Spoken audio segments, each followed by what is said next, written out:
जय हिंद। आइए मित्रों, आज इकोनॉमिक्स और इंडियन इकोनॉमी के तीसरे लेक्चर पे हम लोग बात करते हैं।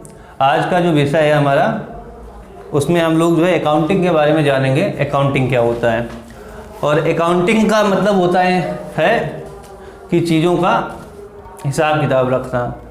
इसके पहले हम लोगों ने जो है क्या समझा है, इसके पहले वाले लेक्चर में कि उत्पादन क्या होता है, वितरण, विनिमय, उपभोग और राजकीय अर्थशास्त्र के बारे में जाना। और वो सारे जो है क्षेत्र हैं अर्थशास्त्र को अध्ययन करने के लिए। मतलब जो है उसमें हम अर्थशास्त्र में जब चीज़ों का अध्ययन करते हैं तो हम स्पेशली या विशेष रूप से जो है हम उत्पादन का अध्ययन करते हैं। उत्पादन क्या है, कैसे होता है, उपभोग का अध्ययन करते हैं, बताया है पिछले वीडियो में हमने। उसके बाद विनिमय और फिर वितरण, और इसके बाद जो हमने राजकीय अर्थशास्त्र, पब्लिक इकोनॉमिक्स के बारे में कुछ आपको बताया था। तो आज हम लोग जो है अकाउंटिंग के बारे में थोड़ा समझेंगे। अकाउंटिंग को हिंदी में लेखांकन कहते हैं, लेखांकन। और जितनी भी प्रतियोगी परीक्षाएं हैं उसमें अकाउंटिंग अर्थात लेखांकन से बहुत सारे प्रश्न पूछे जाते हैं। तो हम आज जो है इसकी समझ को जो है विकसित करने का प्रयास करेंगे। कोशिश करेंगे कि आपको ये बहुत अच्छी तरीके से समझ में आ जाए और आप कभी भी इस अवधारणा को ना भूलें। इससे जो रिलेटेड जो क्वेश्चंस आएंगे कॉम्पिटिटिव एग्जाम से, उसको भी आसानी से कर लें। तो अकाउंटिंग का मतलब होता है किसी भी फर्म, कोई घर है या किसी भी तरीके का जो एक्टिविटी हो रहा है उसका हिसाब किताब रखना, एक तरीके से हम कह सकते हैं। कैसे हम उसका हिसाब किताब रखते हैं, जैसे हम आपको एग्जांपल के तौर पे बताते हैं कि जैसे आप परिवार में जो है, फैमिली में या अपने घर का पहले हाउस होल्ड,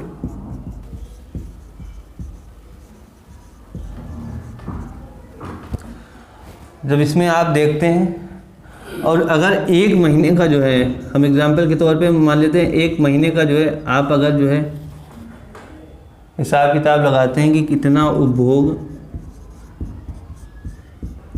पर व्यय हुआ है या खर्चा आया है, उपभोग व्यय हुआ है, तो ये भी अकाउंटिंग है एक तरीके की। जैसे मान लेते हैं कि आपने इसमें क्या किया कि एक महीने में जो है खाने पर जो है या भोजन संबंधित जो चीज़ें हैं उन पे कितना व्यय हुआ, इसको नोट कर लिया आप, भोजन संबंधित व्यय हो गया। उसके बाद जो है जो ट्रांसपोर्टेशन जो एक्सपेंसेस आए हैं उनको नोट कर लिया आपने इधर से, या यातायात पर जो व्यय हुआ है इसको नोट कर लिया। इसी तरीके से एजुकेशन पर कितना व्यय हो गया एक महीने के अंदर, और हेल्थ पे कितना व्यय हो गया लिख लेते हैं, शिक्षा पर कितना व्यय हुआ और स्वास्थ्य पर कितना व्यय हुआ। इन सब चीज़ों को जो है हम ऐसे लिखते जाते हैं और जब जोड़ लेते हैं तो मतलब इसका क्या मतलब हुआ कि एक महीने का जो है परिवार का बजट या उपभोग पर जो व्यय है वो निकल आया है नहीं। अगर मान लिया हम ये देखना चाहते हैं कि कितना जो है, अनुमान लगा कि कितना जो है अगले महीने जो है उपभोग व्यय हो जाएगा, है नहीं, इसके साथ है, तो हम अगले महीने का जो है एस्टिमेट करके अनुमान लगा के निकाल सकते हैं। और अगर आप जो है किसी पिछले मंथ का निकालना चाहते हैं तो आप देख लीजिए कितने एक्सपेंसेस हुए हैं, तो उसके हिसाब से आपको उपभोग व्यय या कंजम्पशन एक्सपेंडिचर निकल आएगा। आपको बताया था उपभोग मतलब कंजम्पशन व्यय एक्सपेंडिचर, तो कंजम्पशन एक्सपेंडिचर निकल आएगा एक महीने का एक परिवार का। तो ये भी एक तरीके का अकाउंटिंग का एग्जाम्पल है। और इसी तरीके से जो है हम उत्पादन का अकाउंटिंग कर सकते हैं, कितना उत्पादन हुआ, इसको हम जो है जब जोड़ते हैं तब हम कहते हैं हम उत्पादन का लेखा जोखा तैयार कर रहे हैं या उत्पादन का लेखांकन कर रहे हैं, अकाउंटिंग। तो अकाउंटिंग को जो है हम दो तरीके से समझ सकते हैं। एक अकाउंटिंग का जो टाइप होता है इकोनॉमिक होता है, मतलब उसमें इकोनॉमिक अकाउंटिंग होता है। उसका मतलब क्या होता है कि जब हम इकोनॉमिक्स के पॉइंट ऑफ व्यू से किसी चीज़ का अकाउंटिंग करते हैं, मतलब कितना बनाने में क्या एक्सपेंडिचर आया, कंजप्शन क्या रहा है, इन सब चीज़ों का जब हम अकाउंटिंग करते हैं तो हम उसको इकोनॉमिक अकाउंटिंग करते हैं, इकोनॉमिक अकाउंटिंग करते हैं। हिंदी में इसे आर्थिक लेखांकन कहते हैं। तो जब आप जो है जीडीपी के बारे में सुनते हैं तो जीडीपी जो जैसे निकाला जाता है वो लेखांकन से संबंधित है, अकाउंटिंग से संबंधित है। इसी तरीके से जीवीए, ग्रॉस वैल्यू एडिशन की बात जब आती है या आप उसके बारे में सुने होंगे या पढ़ते हैं तो वो एक अकाउंटिंग से संबंधित टर्म है। उसमें जो है ये हिसाब लगाया जाता है या आप कहिए कि जो है ये देखा जाता है कि कितना इकोनॉमिक एक्टिविटीज़ हुआ है। इकोनॉमिक एक्टिविटीज़ क्या होता है? ये उत्पादन, उपभोग, विनिमय, वितरण, प्रोडक्शन, कंजम्पशन, एक्सचेंज और डिस्ट्रीब्यूशन, ये इकोनॉमिक एक्टिविटीज़ है। तो एक टाइप ये हो गया। एक दूसरा टाइप भी होता है जिसको हम लोग कहते हैं सोशियो इकोनॉमिक जो है, या सोशल अकाउंटिंग भी कह देते हैं, सोशल अकाउंटिंग। दोनों टर्म यूज हो जाते हैं, सोशल भी बोल देते हैं और कहीं कहीं सोशियो इकोनॉमिक भी अकाउंटिंग बोलते हैं। इसका मतलब क्या है? ये तो होगा इकोनॉमिक अकाउंटिंग, कितना उत्पादन, उपभोग, विनिमय, वितरण। हम सोशल अकाउंटिंग में जैसे हम किसी देश या किसी क्षेत्र की जनसंख्या के बारे में जो है हम डेटा को हिसाब किताब लगाते हैं, उसका लेखा जोखा रखते हैं कि कितना पॉपुलेशन है, कितना डेथ रेट है, कितना जो है बर्थ रेट है। तो इस तरीके की चीज़ें जो होती हैं वो सोशल अकाउंटिंग में आती हैं। और इंसानों जो मनुष्य है उसकी लाइफ में जो है किस तरीके का जो है सुधार हो रहा है, किस तरीके का उतार चढ़ाव हो रहा है। जैसे आप ह्यूमन डेवलपमेंट इंडेक्स सुनते हैं या पढ़ते हैं तो SDI होता है, तो एक तरीके का वो सोशल अकाउंटिंग से जुड़ा हुआ टर्म है। इसमें क्या किया जाता है कि देखा जाता है कि मानव किस तरीके से विकास कर रहा है, मतलब मानव विकास कर रहा है कि नहीं कर रहा है। तो इसके बारे में जो है हम लोग हिसाब किताब लगाते हैं। तो अकाउंटिंग से जुड़े हुए ये टर्म है, जैसे GDP, GVA और SDI हो गया। इस तरीके से जो तमाम सूचकांक आते हैं, जो इंडेक्स बनते हैं है नहीं, वो अकाउंटिंग से सब चीज़ें जुड़ी हुई हैं। उसमें हम ये देखते हैं कि जो है किस तरीके से चीज़ें बदल रही हैं। ठीक, तो ये हमने बताया आपको अकाउंटिंग क्या होता है। दो तरीका का अकाउंटिंग होता है, इकोनॉमिक अकाउंटिंग, सोशल अकाउंटिंग। अब आजकल जो एक और तरीके जो है अकाउंटिंग को जोड़ के समझा जाता है, जैसे ग्रीन अकाउंटिंग उसको कहते हैं। उसमें जो है पर्यावरण के बारे में जो है लेखा जोखा रखा जाता है, कितना पर्यावरण का क्षय हुआ है, कितना पर्यावरण का निर्माण हुआ है। इन सब चीज़ों का जो है जब हम हिसाब किताब रखते हैं, लेखा जोखा रखते हैं, तो अकाउंटिंग का वो विषय होता है। ठीक, अब थोड़ा जो है हम लोग आगे चलते हैं।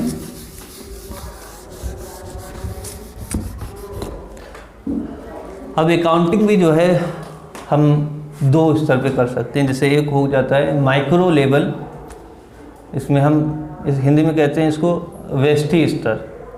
ऐसे इसमें जो है एक इंडिविजुअल जो है इकाई का हम लोग अकाउंटिंग करते हैं। जैसे आप किसी फर्म का जो है आप अकाउंटिंग करेंगे कि फर्म में कितनी चीज़ों का प्रोडक्शन हुआ है, तो इंडिविजुअल अकाउंटिंग हो जाएगा, वो माइक्रो अकाउंटिंग हो जाएगा। इसी तरीके से अगर एक घर का आप देखेंगे, जो परिवार का जो बजट है, जो हिसाब किताब लगाए आपका, तो उसको हम इंडिविजुअल बोलेंगे और वो माइक्रो अकाउंटिंग में आएगा। जब आप जो है सभी परिवारों का जोड़ लेंगे, सारी फैमिली है, जितने हाउस होल्ड हैं आप एक गांव में, एक देश में, तो ये मैक्रो लेवल पे अकाउंटिंग बोली जाती है। इसको हम समष्टि स्तर पे जो है बोलते हैं लेखांकन कर रहे हैं, या मैक्रो लेवल अकाउंटिंग बोलते हैं। ये दो तरीके से हम अकाउंटिंग करते हैं। अब जो है हम जीडीपी को समझने के लिए जो है कुछ चीज़ें पहले समझ लेते हैं, कैसे हम उसको देखते हैं जीडीपी को। तो आपने उत्पादन के बारे में जो है पिछले वाले वीडियो में पढ़ा ही था कि उत्पादन क्या होता है, प्रोडक्शन क्या होता है। और प्रोडक्शन में हमने आपको बताया कि जो है 4 जो है फैक्टर लगते हैं जो वैल्यू एडिशन का काम करते हैं। मतलब वो जो 4 फैक्टर हैं जब इकट्ठा होंगे तो कुछ ना कुछ मूल्य जनरेट करते हैं, वैल्यू जनरेट करते हैं या कुछ क्रिएटिव बनाते हैं। तो जब आप किसी चीज़ में कुछ जो है मूल्य जोड़ देते हैं तो इसका मतलब क्या होता है, प्रोडक्शन होता है। यही हमने बताया। ठीक, जैसे अगर आपके पास आटा था, है नहीं, या किसी फर्म के पास आटा था और उसमें जो है कुछ उसने जो है चीज़ें मिला के उसने बिस्किट तैयार कर लिया, तो उसने जो है उसमें वैल्यू एडिशन करा दिया, इसका मतलब वो, और वो बन गया बिस्किट। तो हमने ये बताया था आपको प्रोडक्शन क्या होता है। तो प्रोडक्शन में कितने साधन लगे, बहुत सारे साधन लगते हैं। उन सब को जो है इनपुट्स कहते हैं। ठीक है, लेकिन इनपुट्स में भी जो है एक होता है फैक्टर इनपुट्स, फैक्टर इनपुट्स। और इसमें जो है हम उन चीज़ों को शामिल करते हैं जो हम पिछले वीडियो में बताए थे, लैंड, लेबर, कैपिटल और एंटरप्रेन्योरशिप। हम यहाँ पे लिख के आपको जो है दिखाते हैं अभी। तो फैक्टर इनपुट्स में जो है जैसे लैंड हो जाएगा, लेबर हो जाएगा, कैपिटल हो जाएगा और एंटरप्रेन्योरशिप हो जाएगी। एंटरप्रेन्योरशिप, और यहाँ पे आप जो है एंटरप्रेन्योर लिख सकते हैं, स्पेलिंग देख लीजिए। तो ये फैक्टर इनपुट्स हैं और ये जो चीज़ें होती हैं तो किसी चीज़ में वैल्यू एडिशन होता है। इसके बारे में बताया कि लैंड, लेबर, कैपिटल, एंटरप्रेन्योर, चारों चीज़ें मिलती हैं। और दूसरे जो इनपुट्स होते हैं उनको बोलते हैं नॉन फैक्टर इनपुट्स, इनको कहते हैं नॉन फैक्टर इनपुट्स। तो इन 4 चीज़ों के अलावा जो है जितनी भी चीज़ें जो है किसी भी प्रोडक्ट को बनाने में यूज होती हैं तो सारे नॉन फैक्टर इनपुट्स में आते हैं। हिंदी में इसे कारक आगत बोलते हैं और उसे गैर कारक आगत बोलते हैं। ठीक, इनपुट्स का मतलब आगत जो आप लगा रहे हैं कोई चीज़। तो अब एक एग्जाम्पल के मदद से हम लोग ये समझते हैं कि जो है फैक्टर और नॉन फैक्टर में क्या अंतर है नहीं, और इसको जो है इस तरीके से देखा जाता है। तो सपोज करिए कि जो है हम यही जो है बेकरी की एक फर्म का एग्जांपल ले लेते हैं। बिस्किट बनाना है नहीं किसी फर्म को, तो वो फैक्टर इनपुट भी यूज़ करेगी और नॉन फैक्टर इनपुट भी यूज़ करेगी। फैक्टर इनपुट्स में लैंड, लेबर, कैपिटल, एंटरप्रेन्योर। कैसे समझते हैं, जैसे बिस्किट वाली जो बनाएगी फर्म, उसको कोई भी जो है कोई फैक्ट्री या एक साइट का ज़रूरत होगा, एक ज़मीन का ज़रूरत होगा, तो उसको लैंड में लाएंगे। और वो जो भी नेचुरल रिसोर्स जो उसको फैक्ट्री को चाहिए बिस्किट बनाने के लिए, नेचुरल रिसोर्स का मतलब वो मैन मेड नहीं है, तो जानते ही। और लेबर, वो कुछ श्रमिक भी लगाएंगे तो फैक्ट्री में काम करेंगे। और कैपिटल, उसके पास जितना भी मशीन है, टूल्स है, वो सारा जो है कैपिटल कहलाएगा। और एंटरप्रेन्योर वो खुद मालिक के तौर पे जो है उसको एंटरप्रेन्योर बोलेंगे, उद्यमी बोलेंगे, जो कर रहा है वो बिजनेस। ठीक, तो नॉन फैक्टर इनपुट्स में उसको रॉ मटेरियल जो है लगाना पड़ेगा, और उसको रॉ मटेरियल लाने के लिए किराया भाड़ा जो लगेगा, या वो जो है लोगों से संपर्क करने के लिए जो भी जो है ट्रैवल करेगा उसका कॉस्ट, या बिक्री लागत जो बेचने के लिए वो एडवर्टाइजमेंट करेगा और दुनिया भर का जो खर्चा करता है नहीं। तो कुल मिला के जो है इनके अलावा जो भी खर्चे आते हैं वो नॉन फैक्टर इनपुट कहलाते हैं, या उनको जो है हम इंटरमीडिएरी कॉस्ट भी कहते हैं। इंटरमीडिएरी कॉस्ट भी कहते हैं, माध्यमिक लागत इसको भी कहते हैं, इसको कहते हैं इंटरमीडिएरी कॉस्ट। तो ये इनपुट्स यूज करते हैं किसी चीज़ को बनाने के लिए, प्रोडक्शन करने के लिए। और अब हम इसको बता दें कि लैंड जो है, लैंड को उसकी वैल्यू एडिशन के बदले में क्या मिलता है, उसको मिलता है रेंट, मतलब किराया। और वहीं जो है लेबर को उसके बदले में जाता है उसका वेज, और कैपिटल को जो है उसके बदले में जाता है उसका इंटरेस्ट या ब्याज। हम कैपिटल को अभी फिर से समझा रहे हैं आपको कि कैपिटल जो है, देखिए जो अर्थशास्त्री जो लोग होते हैं वो कैपिटल का मतलब टूल्स, मशीन, इन सब से जो है जुड़ते हैं। लेकिन वहीं बिजनेसमैन जो होता है वो नॉर्मली जो है कैपिटल का मतलब जो है मनी, उसके लिए होता है पैसा। ठीक है, तो आप चाहे पैसे से जो कैपिटल खरीद लें, है नहीं, तब भी जो है आप जो है अगर पैसे लेंगे तो उसका जो है आपको इंटरेस्ट तो पे ही करना पड़ेगा। तो कैपिटल को जाएगा इंटरेस्ट और एंटरप्रेन्योर को जाएगा उसका प्रॉफिट, जिसके लिए वो बिजनेस कर रहा है या उसने स्टार्ट किया। तो ये 4 फैक्टर जो है ये अपना अपना जो है इनकम इस रूप में प्राप्त करते हैं, इस रूप में लेते हैं। क्लियर। और नॉन फैक्टर इनपुट जो होते हैं उनको जो है, जो साहसी होता है या एंटरप्रेन्योर होता है, उनको जो है पे करके नॉन फैक्टर इनपुट जो है यूज़ करता है या लेता है, उसको उपयोग में जाता है। तो ये हमने बताया आपको जो है जो इनपुट यूज़ होते हैं प्रोडक्शन में। अब हम जानते हैं कि जो है अकाउंटिंग में चलते हैं कि जो अकाउंटिंग कैसे होता है। अकाउंटिंग में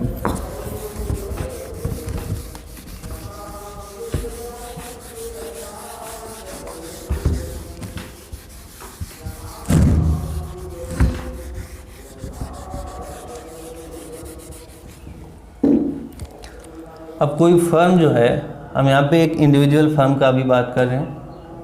कोई भी जो फर्म है वो जितना भी उसने प्रोडक्शन किया, अभी हमने बताया कि आपको फैक्टर इनपुट्स और नॉन फैक्टर इनपुट लगा के वो कुछ ना कुछ प्रोड्यूस करती है। तो उसने जो भी प्रोड्यूस किया, मान लेते हैं उसको बेचने पे जो है उसको कुछ पैसे रुपये मिले होंगे उसको, तो जितना सेल होता है नहीं, उसको हम जो है क्या बोलते हैं, टोटल सेल या टोटल रेवेन्यू या टर्नओवर, ये 2-3 टर्म होते हैं, उसके नाम से हम जानते हैं। तो हम मान लेते हैं जो है उसका जो सेल हुआ, टोटल रेवेन्यू हुआ, उसको TR से रिप्रेजेंट किया। तो इसका मतलब क्या हुआ, जिसने उसने जो है जो बेच के जो है जो उसके पास पैसे आए हैं, ठीक है, इसके, तो ये इसे टोटल रेवेन्यू से हम लोग रिप्रेजेंट करेंगे। अब जो है अगर इसमें से जो इंटरमीडिएट कॉस्ट थी, लागतें थी, जो माध्यमिक लागतें थी, या नॉन फैक्टर इनपुट्स अभी बताया था, 2 तरीके के इनपुट्स होते हैं। तो अगर हम ये इनपुट्स निकाल दें, अगर हम ये इनपुट्स निकाल दें तो बनेगा GVA एट मार्केट प्राइस। अब यहाँ पे जो है GVA आपके लिए नया टर्म, GVA का मतलब होता है ग्रास वैल्यू एडिशन, ग्रास का मतलब होता है शकल, लेकिन अभी हम एक फर्म का जो है हम समझ रहे हैं। तो ग्रास का मतलब शकल होता है, मतलब सबका होता है, लेकिन हमने लिख दिया, लेकिन आप समझिएगा एक फर्म का है। अभी हम बाद में आपको बता देंगे कैसे क्या होगा। तो GVA एट मार्केट प्राइस, तो इसका मतलब है वैल्यू एडिशन कितना हुआ है। तो इंटरमीडिएट जब कास्ट हम घटा देते हैं, कोई भी प्रोडक्ट बनाते हैं, तो हमें ये पता चलता है कि कितना वैल्यू एडिशन किया है। क्योंकि रॉ मटेरियल जो लाया, जैसे आटा लाया था बेकरी वाला, या जितने भी जो है जो उद्यमी था, जितने भी उसके एक्सपेंसेस हुए अलग से, तो उससे जो है कुछ नया नहीं बना, केवल जो है अभी साधनों को जो है जितने भी फैक्टर इनपुट्स थे, है नहीं, वो जो है जब कुछ काम करेंगे तब जो है उसमें कुछ नया बन के निकलेगा, वैल्यू एडिशन होगा। तो केवल रॉ मटेरियल लाने से या उसके बातचीत करने से, ये सब करने से कुछ अभी वैल्यू एडिशन कुछ नहीं हुआ। बस ये है कि जो है उसने चीज़ों को इकट्ठा किया है, उसने चीज़ों को इकट्ठा किया है। तो और चीज़ों के बनने के बाद जो है उसने उस पर जो लागतें जो है उसकी आई हैं, उसने वो बेचने के लिए किया है। बिक्री लागत जिसे कहते हैं, एडवर्टाइजमेंट हो गया, लाने ले जाने का, पैकेजिंग का खर्चा होगा, ये सब। तो जो 4 ये जो फैक्टर इनपुट्स है, इन्होंने ही उसमें कुछ बनाया है, इन्होंने ही कुछ वैल्यू एडिशन किया है। तो ये जो वैल्यू एडिशन है ये उसी को रिप्रेजेंट करता है कि उन्होंने कितना जो है उसमें वैल्यू एडिशन किया है। ये है वैल्यू एडिशन मार्केट प्राइस। अब इसमें वैल्यू एडिशन जितना किया गया है GVA एट मार्केट प्राइस, और ये मार्केट प्राइस है, मतलब जितने पे जो है प्रोडक्ट बिका था। इसमें से अगर हम जो है इनडायरेक्ट टैक्स निकाल देते हैं, इनडायरेक्ट टैक्स निकाल देते हैं, तो ये आपका हो जाता है GVA एट फैक्टर कॉस्ट, मतलब इसमें जो है केवल और केवल जो है जो फैक्टर इनपुट यूज हुए हैं उन्हीं के वैल्यू एडिशन की बात हो रही है, क्योंकि जो इसमें था मार्केट प्राइस, इसमें जो है सरकार ने जो टैक्स और सब्सिडी ले रखी है नहीं, वो भी शामिल था। और यहाँ पे आप जो है नेट इनडायरेक्ट टैक्स भी इसको बोल सकते हैं, यहाँ पे लिख देते हैं नेट इनडायरेक्ट टैक्स, क्योंकि जो सब्सिडी होता है वो और नेट इनकम इनडायरेक्ट टैक्स होता है, वो दोनों को मिला के जो है जब हम बात करते हैं तो हम उसको नेट इनडायरेक्ट टैक्स कहते हैं। हो सकता है किसी प्रोडक्ट पे जो है कंज्यूमर को सब्सिडी मिल रहा हो, जैसे एलपीजी पे मिल रहा है, तो अब यहाँ पे इनडायरेक्ट टैक्स मतलब जीएसटी वगैरह जैसे इंडिया में लगते हैं, और सब्सिडी जैसे एलपीजी या कुछ जो गुड्स होते हैं, सर्विसेज होती हैं, उस पर सरकारें छूट देती हैं या सब्सिडी देती हैं, तो हम उसको मिला के बोलेंगे नेट इनडायरेक्ट टैक्स। तो घटा देंगे तो ये हो जाएगा जीवी एट फैक्टर कास्ट हो जाएगा। अच्छा, एक बात ध्यान रखें कि इसी को जो है हम लोग जीडीपी भी बोलते हैं, जीडीपी एट मार्केट प्राइस, और उसी को हम क्या बोलते हैं, जीडीपी एट फैक्टर कॉस्ट। ये जीवीए एट मार्केट प्राइस और जीडीपी एट मार्केट प्राइस एक ही चीज़ है। अब एक ही चीज़ कैसे है, अभी हम इसको जो है एक एग्जाम्पल की सहायता से अभी आपको हम स्पष्ट कर देंगे। और इसमें से जो है जीडीपी या जीवीए एट फैक्टर कॉस्ट से हम डिप्रिशिएशन निकाल देते हैं। अगर डिप्रिशिएशन निकाल देते हैं, जितना टूट फूट हुआ है, जो फैक्टर इनपुट्स किसी प्रोडक्ट को बनाने में यूज हुए थे, उसमें कुछ गिरावट या टूट फूट हो गया, जैसे उस मशीन उपकरण जो भी था, उसकी वैल्यू को हम घटा देते हैं। डिप्रिसिएशन, हिंदी में इसे मूल्य ह्रास कहा जाता है। तो उसको अगर हम घटा देंगे तो हो जाएगा net value addition at factor cost, और इसी को हम कहते हैं NDP, net domestic product at factor cost. ये चीज़ें आपको समझ में आई होंगी उम्मीद है। अब हम आपको बताते हैं कि जीडीपी और जीवीए कैसे एक होता है।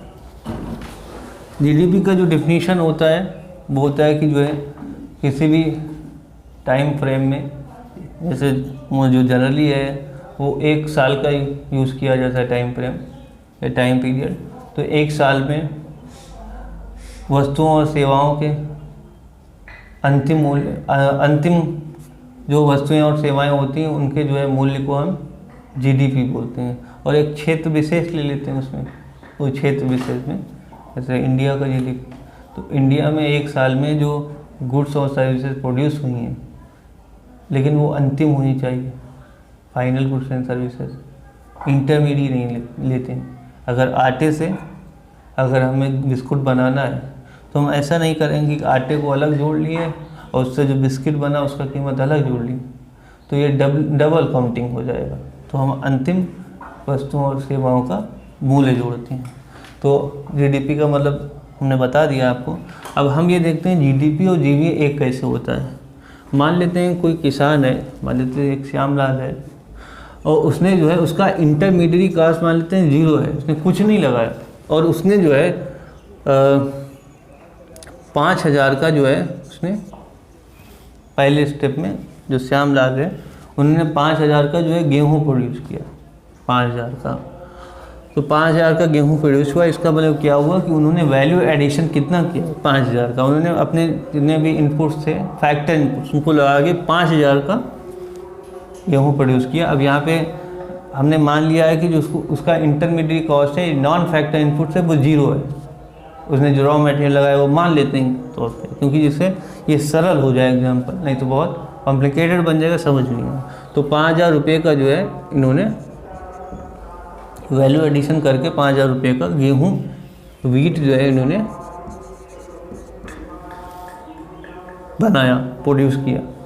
उसके बाद जो है इसको जो है एक फर्म में भेजा गया, एक फर्म ने खरीद लिया और उसने जो है इससे आटा तैयार किया, आटा बनाया। तो उसको फ्लोर और ये मान लिए बना, इसका मान लेते हैं कास्ट कितना है, 6,000 मान लेते हैं, सपोज एग्जाम्पल है, 6,000 रुपये का जो बन गया। और ये हैं, ये श्यामलाल थे, ये रामलाल। और उसके बाद जो है एक रामू जो है इंटरप्रेनर है, जो उद्यमी है, जो अपनी एक फर्म चला रहा है बेकरी की, उसने जो है इससे जो है 1,000 रुपये का 10,000 रुपये का बिस्किट तैयार किया। अब जो है यहाँ पे ये जो है बिस्किट है 10,000 रुपये का। अब आप देखिए जो है फाइनल जो गुड्स बना है, तैयार हुआ है, वो है 10,000 रुपये का बिस्किट। तो जीडीपी में जो है हम ये वाला शामिल करेंगे, ये गेहूँ और ये आटा नहीं शामिल करेंगे, क्योंकि फाइनल इससे प्रोडक्शन इस चीज़ का हुआ है। अगर कोई चीज़ जो है मान लेते हैं गेहूँ सीधा जो है उसको कंज्यूम कर लिया गया होता किसी परिवार के द्वारा या किसी इंडिविजुअल के द्वारा, तो वो जीडीपी में काउंट किया जाएगा। लेकिन इस तरीके से कि इसको और इसको ये इंटरमीडिएटरी कॉस्ट हो गया, इसको नहीं शामिल करेंगे, क्योंकि ये जो है सीधा नहीं कंज्यूम किया गया, ये भी नहीं किया गया, यहाँ पे ये बिस्किट किया जाएगा। तो अब इसका मतलब ये नहीं कि इसको भी अलग से जोड़ लें, इसको भी जोड़ लें और इसको भी जोड़ लें, तो ये वाली चीज़ें तो इसमें यूज हुई तो डबल हो जाएगा। तो इससे हमें सही पता नहीं चल पाता है नहीं क्या चीज़ें चल रही हैं एक्चुअली, तो अकाउंटिंग खड़बड़ा जाएगी फिर हमारी। अकाउंटिंग का मतलब ये है कि लेखा जोखा रखना ही, सही हिसाब किताब रखेंगे तभी तो पता चलेगा कहाँ पे गड़बड़ी चल रही। ठीक, तो ये जीडीपी। अब यहाँ पे देखिए जो है हमने कहा था कि जो है वैल्यू एडिशन हो रहा है, तो जो श्यामलाल थे उन्होंने जो है 5,000 रुपये का गेहूँ बनाया, और हमने कहा था उन्होंने कुछ नहीं लगाया इंटरमीडिएट कॉस्ट, अभी जो शुरुआत में आपको कॉन्सेप्ट बताए थे, तो 5,000 रुपये का होगा। तो यहाँ पे हम वैल्यू एडिशन इसका लेंगे 5,000 रुपये। और उसके बाद जो रामलाल है उन्होंने जो आटा बनाया उन्होंने 6,000 रुपये का उसको तैयार कर दिया बना के, लेकिन उन्होंने एक्चुअल में जो उसमें वैल्यू ऐड की है वो 1,000 की है, क्योंकि 5,000 रुपये का तो गेहूँ श्यामलाल का था ना, और उन्होंने सारा बेच दिया था। तो इन्होंने क्या वैल्यू ऐड किया, इसमें 1,000 का वैल्यू ऐड किया है, VA1 लिख दिया, यहाँ VA2 लिख दिया, ये 1,000 रुपये का गेहूँ तो इन्होंने बना के दिया था ना, 1,000 रुपये का इसमें वैल्यू एडिशन कर दिया, तो ये वैल्यू एडिशन है। और उसके बाद जो है इन्होंने जो बिस्किट बनाया, तो इन्होंने जो वैल्यू एडिशन किया तीसरे नंबर पे, उसको VA3 हम बोल रहे हैं, तो 6,000 का था, अब उन्होंने 10,000 का उसको बना के तैयार किया। अब इसमें वैल्यू एडिशन उन्होंने कितना किया, 4,000 का। तो ग्रास वैल्यू एडिशन क्या होगा पता है, कि पहले में जो है कितना जो इसको इस प्रोडक्ट को बनाने में है नहीं, पहले जो है यहाँ पे देखिए कितना वैल्यू एडिशन हुआ, 5,000 हुआ, यहाँ कितना हुआ 1,000 हुआ, और यहाँ कितना हुआ 4,000 हुआ। इसको जोड़ देते हैं हम, 5,000 प्लस 1,000 और प्लस 4,000, ये 10,000 आ जाएगा। और यहाँ पे देखिए जो है ये 10,000 का फाइनल गुड्स बना था। तो यही है जीडीपी और यही है ये वाला है जीबी। अब दोनों एक ही तो है, दोनों एक ही हैं, तो इसलिए ग्रॉस डोमेस्टिक प्रोडक्ट और ग्रॉस वैल्यू एडिशन दोनों एक ही चीज़ें, लेकिन अलग अलग तरीके से जो है इनको निकाला जाता है। इसलिए क्योंकि हम कुछ और भी चीज़ों को जानना चाहते हैं, है नहीं, हम जानना चाहते हैं कि किसान ने कितना वैल्यू एडिशन किया। तो अगर हम यहाँ पे जो है केवल जीडीपी देख लिए तो हमें यहाँ बढ़िया नहीं हमें पता चल पाएगा ठीक से। तो इसलिए हम अलग अलग चीज़ों को जो है इस तरीके से निकालते हैं जीवीए के थ्रू। तो आप देखते हैं जीवीए और जीडीपी एक ही चीज़ है। तो ये जो है कॉन्सेप्ट है जीवीए और जीडीपी का। और आप एमपी मतलब मार्केट प्राइस भी निकाल सकते हैं और फैक्टर कॉस्ट भी निकाल सकते हैं। फैक्टर कॉस्ट का मतलब बताया, उसमें सिर्फ और सिर्फ फैक्टर को जो है जो मिल रहा है वो चीज़ें होती हैं। उसमें इनडायरेक्ट टैक्स और सब्सिडी वो घटा दिया जाता है। आपको इनडायरेक्ट टैक्स भी पता होगा, इनडायरेक्ट टैक्स 2 टाइप का होता है। पहली बार टैक्स 2 टाइप का होता है, फिर इनडायरेक्ट टैक्स भी 2 टाइप का होता है, जो अपने एक सीमा के अंदर रहता है, देश में अंदर लगता है, और एक देश के बाद जो इंटरनेशनल लेवल पे लगता है, कुछ चीज़ बाहर से कुछ प्रोडक्ट मंगाने का और ले जाने का बीच में। इस पर जो टैक्स लगता है वो कस्टम ड्यूटी होता है, इम्पोर्ट ड्यूटी और एक्सपोर्ट ड्यूटी। और अंदर जो हमारे यहाँ चल रहा है इंडिया में वो है जीएसटी लग रहा है। और सब्सिडी तो आप जानते हैं एलपीजी और किसानों को जो है खाद उद पे जो है सब्सिडी मिलती है। तो जब ये घटा देंगे मार्केट प्राइस से तो हमें मिलेगा फैक्टर कॉस्ट। क्लियर? तो ये जो है इसमें हमने आपको अकाउंटिंग के बारे में समझाया थोड़ा सा कि क्या होता है अकाउंटिंग कॉन्सेप्ट, जीडीपी क्या होता है और जीवीए क्या होता है। अभी जीडीपी जो है, जीडीपी पे हम और बात करेंगे अगले वीडियो में। अभी इसके बारे में थोड़ा थोड़ा आपको बताया समझाया है, लेकिन इसके बारे में विस्तार से और पढ़ेंगे। जैसे वो एक वर्ष में घरेलू जो उत्पाद होता है, अंतिम वस्तुओं और सेवाओं को मिला के जो मूल्य होता है उसको हम जीडीपी बोलते हैं। लेकिन ये घरेलू सीमा आखिर है क्या है जी, ये थोड़ा बारीकी से जो है हम लोग इसको स्टडी करेंगे, जिससे कि जो है जो क्वेश्चन बनते हैं इससे वो भी आपको समझ में आए और वो आप सॉल्व कर लें। तो अभी आपको जो हमने जीवीए, जीडीपी, अकाउंटिंग क्या होता है, प्रोडक्शन में जो इनपुट लगते हैं वो क्या होते हैं, उनको क्या क्या जो है उनको पेमेंट्स दिए जाते हैं या क्या क्या उनको इनकम दिया जाता है, रेंट, इंटरेस्ट और प्रॉफिट हो गया, और उसके बाद वेज हो गया, ये सारी चीज़ें हमने बताई। तो अगले वीडियो में जो है हम आपको जीडीपी के बारे में विस्तार से थोड़ा बताएंगे और जो चीज़ें रह गई उसके बारे में बताएंगे। अभी थोड़ा और इसमें समझना है, तो ठीक है, मिलते हैं अगले वीडियो में। जय हिंद।